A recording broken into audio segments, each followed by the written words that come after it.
Hi, and welcome to Two Tired Teachers.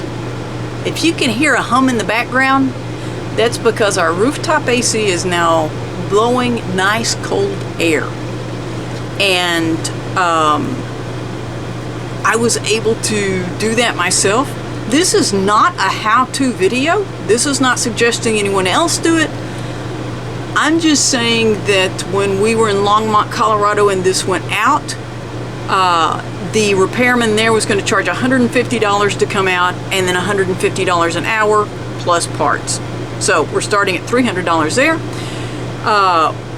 When I came out to this campsite to have somewhere shady to work on this, the park host came over and told me there's a man that's near here that will come out and work on RVs. He does it all the time, and but it costs $250 for him to come over here.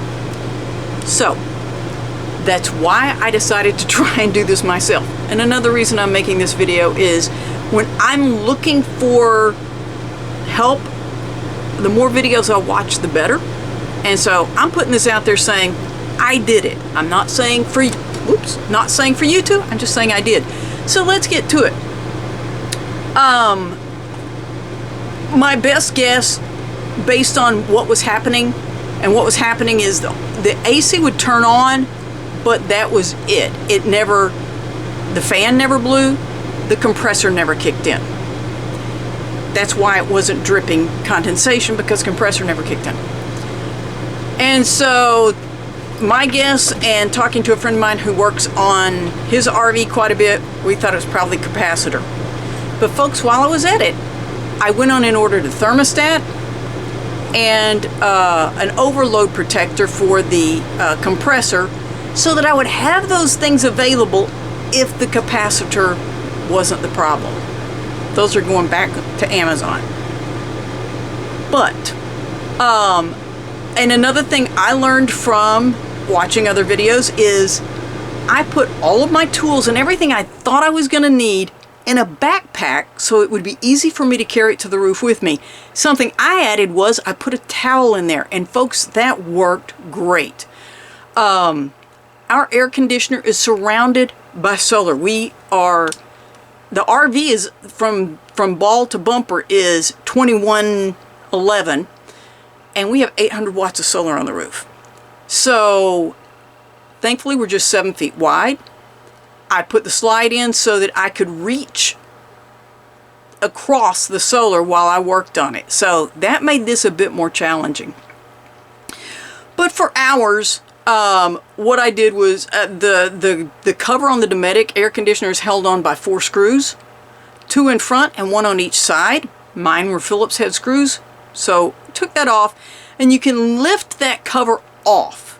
And what I did was I opened the towel up and put that, it had to be on a solar panel, put that on the towel, upside down on the solar panel. Then I took my backpack and put inside that cover, just because there was somewhat of a breeze and I didn't want it blowing off. The electrical box on mine, and I believe it is on most Dometics, is on the driver's side, opposite the door. And warning, there's a big risk of shock and all of these things. Before I ever went up there, I unplugged from 30 amp, I shut off all of our breakers, and I turned off the batteries. I didn't want a chance of any electricity of any kind getting up there. But the capacitors hold a charge.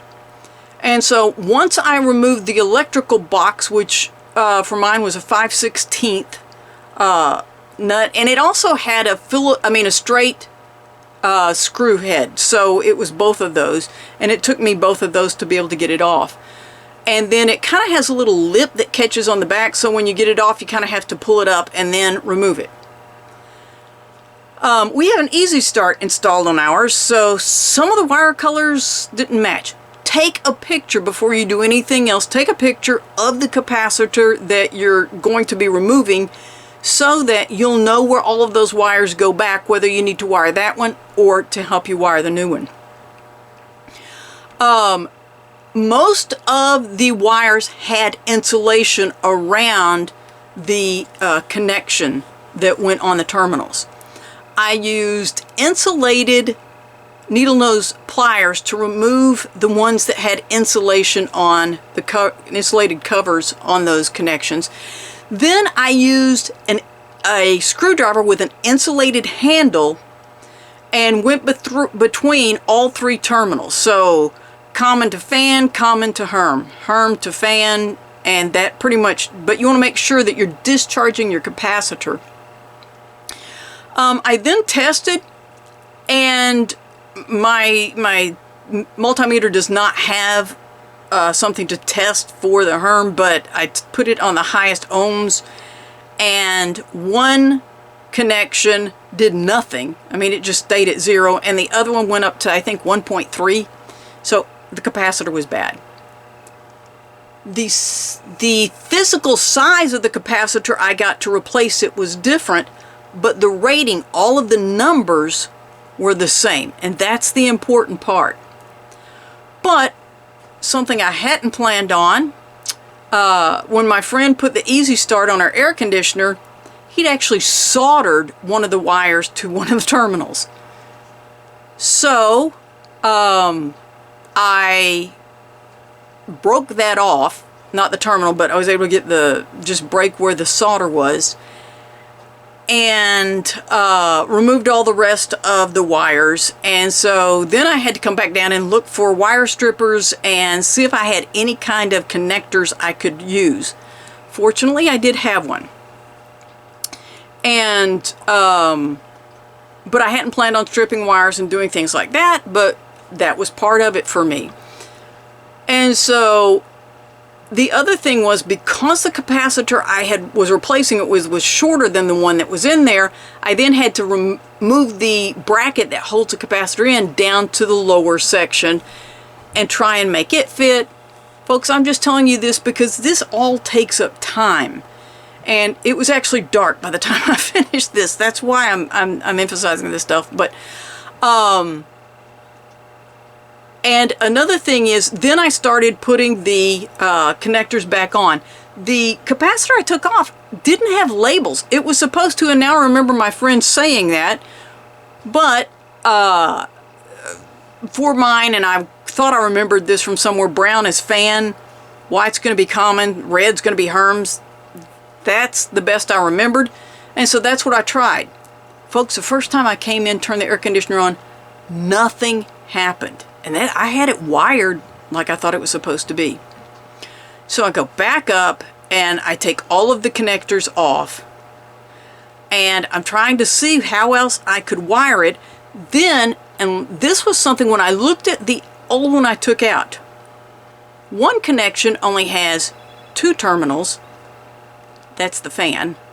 Another one has 3. That's the Herm, which goes to the compressor, or at least it is on mine. And the other one has 4, and that's the one for common.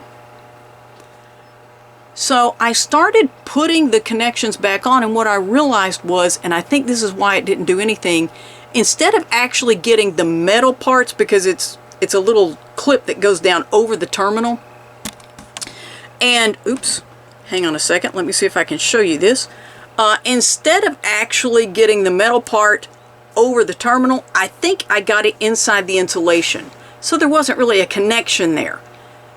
I went back and made sure I got all of the metal connectors over the terminals, came back in, turned it on. Immediately I knew the fan was blowing, and within 2 minutes I could feel the cool air coming out, and hallelujah, it was done. So that worked for mine. I just want to let you know those are some of the roadblocks I ran into with it being soldered, having to strip the wires, and then I did have a connection that I could put on and crimp down, getting that put on, then having to move the bracket so that it would hold the capacitor in. And then because mine was a little bit fatter, it took a little bit more effort to get that box back in and on there. So I know I'm old, I'm slow. From start to finish, I was less than 2 hours, but in my mind it was 30 minutes. And so But I slept really well last night, had nice cold air, and like I said, I did this, and if this can encourage someone else to do this safely, then just wanted to let you know I was able to do it. If you're comfortable trying to tackle this kind of thing, you can too. Thanks for watching Two Tired Teachers.